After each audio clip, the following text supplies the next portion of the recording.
राधे राधे आप सभी को। चलिए आज की कहानी शुरू करते हैं। आज की कहानी भी एक शिक्षाप्रद कहानी है और कहानी का शीर्षक है माँ गंगा और भटका हुआ युवक। ये एक शिक्षाप्रद कहानी है। एक बार एक युवक घर बार छोड़कर सन्यासी बनने निकला। वह समझ चुका था कि जीवन में कोई अपना नहीं है, अपने भी मतलब के लिए ही होते हैं। उसने सोचा अब केवल ईश्वर का सहारा है। यही सोचकर वह घर से निकल पड़ा। बनारस में गंगा किनारे बहुत से छोटे बड़े साधुओं के आश्रम थे। वहीं एक आश्रम में रहने लगा। भगवान के प्रति उसका विश्वास अटूट था। जब भी कोई उसे उसके दुख के बारे में या उसकी गलतियों के बारे में कुछ कहता तो वह तुरंत बता देता कि गंगा मैया के जल में डुबकी लगाने से 108 यज्ञों का फल मिलता है और सारे पाप भी धुल जाते हैं। राम नाम जपने से सारे पाप धुल जाते हैं, सारे कष्ट मिट जाते हैं। भोले बाबा है ना, मेरी नैया पार लगा देंगे। इतनी श्रद्धा भक्ति के बाद भी वह अब सन्यासी बनने के लिए परिपक्व नहीं था। उसे आज भी इंद्रिय आसक्ति थी। बनारस में उसका कोई घर परिवार तो था ही नहीं। उसने इंद्रियों पर विजय भी प्राप्त नहीं की थी। जब भी उसे इंद्रिय आसक्ति सताती वह वैश्यागमन करता। वैश्यागमन के उपरांत गंगा मैया के जल में डुबकी लगा लेता। धीरे धीरे उसके आश्रम में तथा बगल के आश्रम में उसकी चर्चा होने लगी। एक दिन एक परिपक्व सन्यासी ने उसे युवक के हित में उससे कहा कि भाई, या तो तुम अपने सांसारिक जीवन में लौट जाओ या नहीं तो अपने इंद्रियों पर विजय प्राप्त कर लो। तुम प्रतिदिन गंगा में डुबकी लगाते हो, फिर वैश्यागमन जैसे पाप कर्म क्यों करते हो? इससे क्या लाभ? आगे उन सन्यासी ने कहा, तुम्हारे जप अग्निहोत्र के सारे पुण्य क्षण भर में शून्य हो जाते हैं। ना तुम्हें अपनी इंद्रियों पर विजय प्राप्त हो रही है, ना तुम अपनी आत्मा को मलिन होने से रोक पा रहे हो। ऐसे सन्यास आश्रम का क्या लाभ?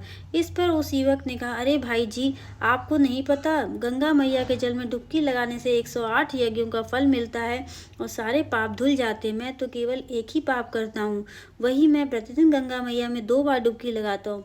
फिर मैं पापी कहाँ से हुआ? यह कहकर हंसता हुआ चला गया।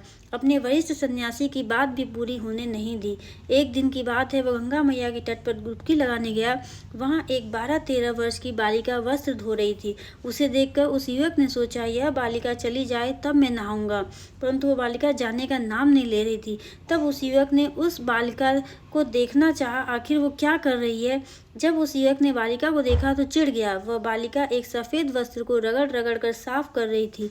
जो ही वह वस्त्र साफ हो जाता उसे तट पर जमे चिकनी मिट्टी के कीचड़ में रगड़ती, जिससे वस्त्र पुनः गंदा होता। फिर उस गंदे वस्त्र को गंगा मैया के जल में डालकर रगड़ रगड़ कर साफ करती। कुछ देर तक युवक ने सब्र बांधा। कुछ समय पश्चात युवक ने क्रोध में आकर कहा, मूर्ख बालिका, ये क्या कर रही है?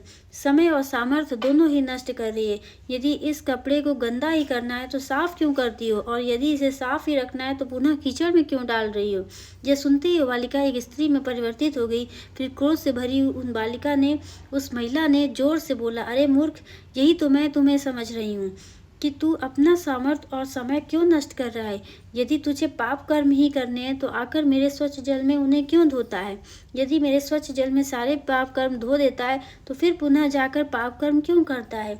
युवक सीधा माता गंगा के चरणों में गिर पड़ा। रोता हुआ बोला, माता, मुझसे गलती हो गई, मुझे क्षमा कर दो। अब मैं जिस पाप को धो दूंगा उसे पुनः नहीं दोहराऊंगा।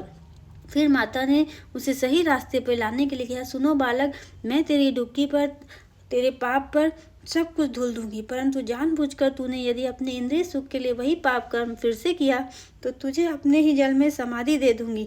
यह कहकर गंगा मैया अंतर्धान हो गई और यहीं पे हमारी कहानी समाप्त हो जाती है। और मैं आशा करती हूँ आपको ये कहानी अच्छी लगी होगी। अगर अच्छी लगी है तो हमारे चैनल को लाइक करें, शेयर करें, सब्सक्राइब करें और कमेंट बॉक्स में और बताएं हमें कि आपको और कौन कौन सी कहानी सुननी है। मैं वो कहानी आपके लिए ज़रूर लेके आऊँगी। तब तक का आप सभी को दिल से धन्यवाद।